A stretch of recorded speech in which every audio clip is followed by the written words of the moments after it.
ನಮಸ್ಕಾರ, ನನ್ನ ಹೆಸರು ರೋಹನ್ ಭರತ್ಚಂದ್ರ. ಇವತ್ತಿನ ಬ್ರೇಕಿಂಗ್ ನ್ಯೂಸ್ಗೆ ಸ್ವಾಗತ. ಇದು ನಮ್ಮ ದೇಶದ ಫೈನಾನ್ಸ್ ಹಾಗೂ economic news.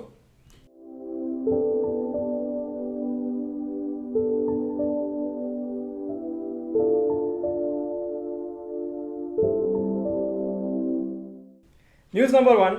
Adani Group denies report of Swiss authorities froze rupees 2,500 crore in funds. Adani group ಅವರ ದುಡ್ಡು 2,500 crores ವರೆಗೂ ಸ್ವಿಸ್ ಬ್ಯಾಂಕಲ್ಲಿ ಫ್ರೀಸ್ ಆಗಿದೆ ಅಂತ ಯಾವುದೋ ಒಂದು ರಿಪೋರ್ಟ್ ಬರ್ತಾ ಇತ್ತು. ಅದು ಇನ್ವೆಸ್ಟಿಗೇಟಿವ್ ಏಜೆನ್ಸಿ ಅವರು ಗೌತಮ್ ಸಿಟಿ ಅಂತ ಅವರು ಒಂದು ರಿಪೋರ್ಟ್ ಬರೆದಿದ್ರು. ಅದೇ ಅದಾನಿ ಗ್ರೂಪ್ ಅವರು ಹೇಳಿದ್ದಾರೆ ಆ ಥರ ಏನೂ ಇಲ್ಲ, ನಮ್ಮ ಯಾವ ಅಕೌಂಟು ಎಲ್ಲೂ ಫ್ರೀಸ್ ಆಗಿಲ್ಲ ಅಂತ. ಹಾಗೂ ಈ ಪರ್ಟಿಕ್ಯುಲರ್ ಇನ್ವೆಸ್ಟಿಗೇಷನ್ ನಡೆಸ್ತಾ ಇರೋದು 2021 ಯಾವುದೋ ಒಂದು ಪರ್ಟಿಕ್ಯುಲರ್ ಕೇಸು ಸ್ವಿಟ್ಜರ್ಲ್ಯಾಂಡಲ್ಲಿ ಇರೋದು. ನಿಮಗೆ ಗೊತ್ತಿದ್ದಾಗೆ ಜಾನ್ವರಿ 2023 ಹಿಂಡೆನ್ಬರ್ಗು ಒಂದು ದೊಡ್ಡ ರಿಪೋರ್ಟ್ ಬರೆದ್ರು. ಸ್ಟಾಕ್ ಮ್ಯಾನಿಪುಲೇಷನ್ ಆಗ್ತಾ ಇದೆ ಮತ್ತು ರಿಲೇಟೆಡ್ ಪಾರ್ಟಿ ಟ್ರಾನ್ಸಾಕ್ಷನ್ಸ್ ಆಗ್ತಾ ಇದೆ, ಶೇರ್ ಹೋಲ್ಡಿಂಗ್ ನಾರ್ಮ್ಸ್ ಕರೆಕ್ಟಾಗಿ ಫಾಲೋ ಮಾಡ್ತಿಲ್ಲ ಅಂತ. ಆವಾಗ ಅದಾನಿ ಗ್ರೂಪ್ ಶೇರ್ಸು ತುಂಬ ಬಿದ್ದಿತ್ತು. ಆದರೆ ಆವಾಗಲೂ ಅದಾನಿ ಗ್ರೂಪ್ ಅವರು ಇದೆಲ್ಲ ಅಲಿಗೇಷನ್ಸು ಇದು ಟ್ರೂತ್ ಅಲ್ಲ ಅಂತ ಹೇಳ್ತಿದ್ರು.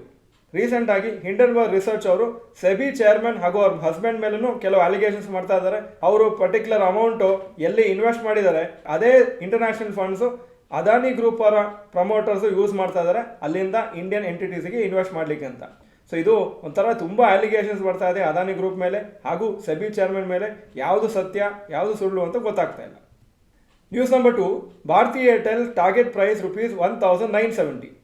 ಫಾರಿನ್ ಬ್ರೋಕರಿಂಗ್ ಕಂಪ್ನಿ ಜೆಫ್ರೀಸ್ ಅವರು ತುಂಬ ಬುಲ್ಲಿಶ್ ಆಗಿದ್ದಾರೆ ಭಾರತಿ ಏರ್ಟೆಲ್ ಸ್ಟಾಕ್ ಮೇಲೆ. ಹಾಗೂ ಅವ್ರು ಹೇಳ್ತಾ ಇದ್ದಾರೆ ಇನ್ನೂ ಕೆಲವು ವರ್ಷದಲ್ಲಿ ಮಲ್ಟಿಪಲ್ ಟ್ಯಾರಿಫ್ ಹೈಕ್ಸ್ ಅಥವಾ ಪ್ರೈಸ್ ಹೈಕ್ಸನ್ನು ಮಾಡ್ತಾರಂತ. ಪ್ರೈಸ್ ಟಾರ್ಗೆಟನ್ನು ಜಾಸ್ತಿ ಮಾಡಿದ್ದಾರೆ 1,760ಇಂದ 1,970 per ಶೇರ್ವರೆಗೂ. ಹಾಗೂ ಇನ್ನೂ 20% ಅಪ್ಸೈಡ್ ಪೊಟೆನ್ಷಿಯಲ್ ಇದೆ ಅಂತ ಹೇಳ್ತಾ ಇದ್ದಾರೆ. ಜೆಫ್ರೀಸ್ ಅವರು ಹೇಳಿದ್ದಾರೆ ರಿಲಯನ್ಸ್ ಜಿಯೋ ಹಾಗೂ ವೋಡಾಫೋನ್ ಐಡಿಯಾನು ಇನ್ನೂ ಫ್ಯೂಚರಲ್ಲಿ ಮಲ್ಟಿಪಲ್ ಟ್ಯಾರಿಫ್ ಹೈಕ್ಸ್ ಮಾಡ್ತಾರಂತ. ಯಾಕಂದರೆ ಆವಾಗ ಅವರ ಪ್ರಾಫಿಟಬಿಲಿಟಿ ಜಾಸ್ತಿ ಮಾಡ್ಕೋಬೋದು. ನೆಕ್ಸ್ಟ್ ಇಯರ್ ಅಷ್ಟರೊಳಗೆ ಜೆಫ್ರೀಸ್ ಎಕ್ಸ್ಪೆಕ್ಟ್ ಮಾಡ್ತಾ ಇದ್ದಾರೆ ಏರ್ಟೆಲ್ಲು ಇನ್ನೂ 10% ಪ್ರೈಸ್ ಹೈಕ್ ಮಾಡ್ಬೋದು ಅವ್ರ ಎಲ್ಲ ಪ್ಲ್ಯಾನ್ಸ್ ಮೇಲೆ ಅಂತ. ಈಗ ರೀಸೆಂಟಾಗಿ ಫ್ಯೂ ಮಂತ್ಸ್ ಬ್ಯಾಕೆ ಒಂದು ಸ್ವಲ್ಪ ಜಾಸ್ತಿ ಮಾಡಿದರು. ಹಾಗೂ 2026-27 ಫೈನಾನ್ಷಿಯಲ್ ಇಯರಲ್ಲೂ ಇನ್ನೊಂದು 10% ಹೈಕ್ ಮಾಡ್ಬೋದು ಅಂತ ಎಕ್ಸ್ಪೆಕ್ಟೇಷನ್ ಇದೆ. ಗೋಲ್ಡ್ಮನ್ ಸ್ಯಾಕ್ಸೂ ಟಾರ್ಗೆಟ್ ಪ್ರೈಸನ್ನು ಜಾಸ್ತಿ ಮಾಡಿದರೆ 1,700ಗೆ. ಪ್ರೀವಿಯಸ್ ಟಾರ್ಗೆಟು ₹900 ಅಂತ ಹೇಳಿದರು. ಈಗ ಸದ್ಯಕ್ಕೆ Bharti Airtel share price 1,634. News number 3. TCS India employees get tax demand notices. ಸುಮಾರು ಎಂಪ್ಲಾಯೀಸು TCS ಅಲ್ಲಿ ಕೆಲಸ ಮಾಡೋರಿಗೆ ಡಿಮಾಂಡ್ ನೋಟಿಸ್ ಬಂದಿದೆ ಅಥವಾ ಇನ್ಕಮ್ ಟ್ಯಾಕ್ಸ್ ನೋಟಿಸ್ ಬಂದಿದೆ.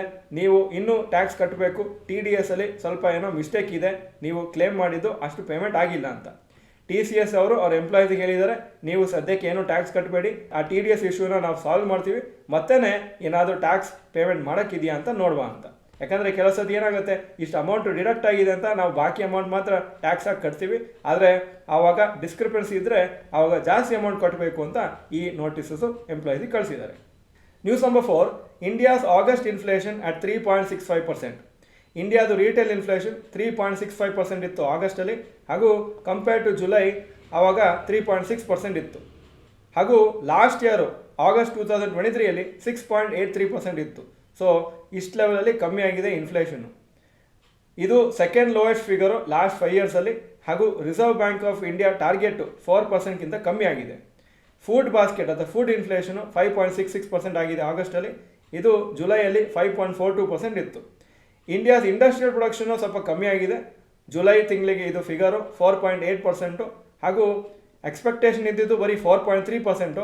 ಆದರೆ ಜುಲೈ 2023 6.2% ಆಗಿತ್ತು industrial production growth. News number 5. Rapid news. Ford Motor company ಚೆನ್ನೈಯಲ್ಲಿ ಅವರ ಫ್ಯಾಕ್ಟ್ರಿನ ರೀಸ್ಟಾರ್ಟ್ ಮಾಡ್ಬೋದಂತ ಅವರು ಒಂದು ಅನೌನ್ಸ್ಮೆಂಟ್ ಮಾಡಿದ್ದಾರೆ. ಹಾಗೂ ಅದರಿಂದ ಬರೀ ಎಕ್ಸ್ಪೋರ್ಟ್ ಮಾಡ್ತಾರಂತ ಹೇಳಿದ್ದಾರೆ. ರೀಸೆಂಟಾಗಿ ತಮಿಳುನಾಡು ಚೀಫ್ ಮಿನಿಸ್ಟರ್ ಸ್ಟಾಲಿನ್ ಅವರು ಫೋರ್ಡ್ ಹೆಡ್ ಕ್ವಾರ್ಟರ್ಸು USA ಅವರು ವಿಸಿಟ್ ಮಾಡಿ ಆವಾಗ ಫೋರ್ಡ್ ಕಂಪ್ನಿ ಮ್ಯಾನೇಜ್ಮೆಂಟಿಗೆ ರಿಕ್ವೆಸ್ಟ್ ಮಾಡಿದರು ನೀವು ರೀಸ್ಟಾರ್ಟ್ ಮಾಡಿ ನಮ್ಮ ಸ್ಟೇಟಲ್ಲಿ ಪ್ರೊಡಕ್ಷನ್ ಅಂತ. ಈಗ ಇವತ್ತಿನ ಸ್ಟಾಕ್ ಮಾರ್ಕೆಟ್ ಅಪ್ಡೇಟಿಗೆ ಬರ್ತಾ ಇದ್ದೀನಿ. ನಿಫ್ಟಿ 32 ಪಾಯಿಂಟ್ ಡೌನು 25,357 ಕ್ಲೋಸ್ ಆಯಿತು.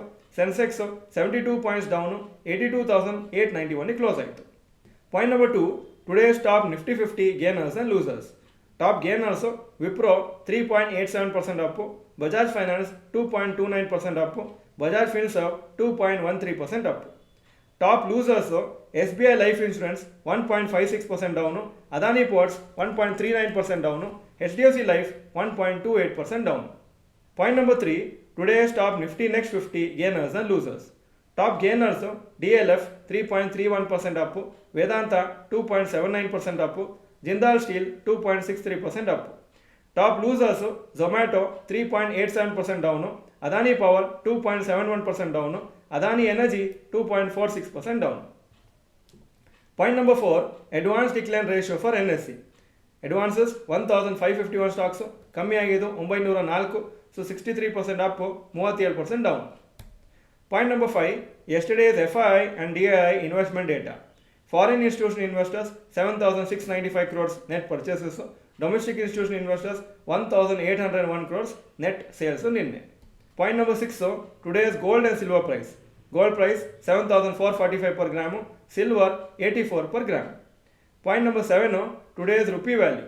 ಒಂದು $, 83.89 rupees, ಒಂದು euro 93.06 rupees.